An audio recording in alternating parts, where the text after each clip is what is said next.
ایک یہ کویسچن کیا تھا کہ اگر کسی کے اولاد نہ ہو رہی ہو اور مستقبل میں بھی کوئی چانس نہ ہو تو ایسے لوگ کیا کریں؟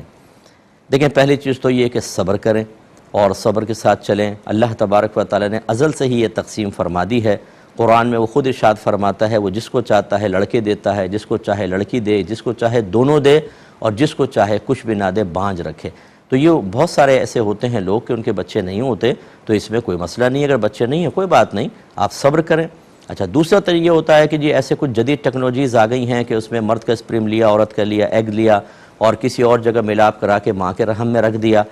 تو یہ اصل میں اس کے لیے ستر کھولنا ہوتا ہے، اور ایک مرد یا ایک عورت بغیر وجہ شرعی کے کسی کے سامنے ستر نہیں کھول سکتے ہیں، یہ یاد رکھیں۔ اور یہ جو ہے یہ اس طرح کے ٹیسٹ ٹیوب بیبی وغیرہ کے معاملات کے لیے ستر کھولنا یہ صحیح شرعی ضرورت میں آتا ہی نہیں ہے، لہذا گناہگار ہوں گے۔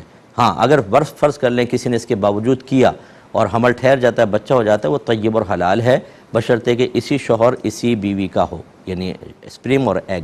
بعض یہ پوچھتے ہیں کہ بیوی کے ایگز بالکل نہیں ہے، کسی اور عورت کا ایگ لے کے شوہر کے اسپرم ملا کر اس عورت کے رحم میں رکھ دیا جائے، بالکل جائز نہیں ہے۔ اسی وجہ سے تو زنا حرام قرار دیا گیا تھا کہ نسب مشتبہ ہوگا اور جزیت اور بادیت کے غلط تعلق قائم ہوں گے۔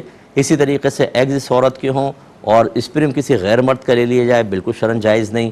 اسی طریقے سے ان دونوں کا اسپرم اور ایگ ہے، لیکن تھرڈ کسی پارٹی کوئی اور عورت کے اس کا رحم کمزور ہے، وہ کنسیف نہیں کر سکتا، اس میں مطلب حمل باقاعدہ ٹھہر نہیں سکتا، تو اجنبی عورت کے رحم میں ڈلوا دیا، یہ بھی شرعاً جائز نہیں ہے، یاد رکھیں۔ اسی سے خرابیاں پیدا ہوں گی، انصاب مشتبہ ہوں گے، شریعت اس کو بالکل لائک نہیں کرتی ہے۔ تو اچھی طریقے سے سوچ سمجھ کر پھر اس کے بارے میں فیصلہ کرنا چاہیے، اور اگر آپ صبر کریں گے اللہ تعالیٰ آپ کو جنت میں اگر داخلہ عطا فرمائے گا، وہاں اولاد بھی ہوگی بعض روایات کے مطابق، آپ کثیر بچے پیدا کر لیجئے گا، کوئی مسئلہ نہیں ہے۔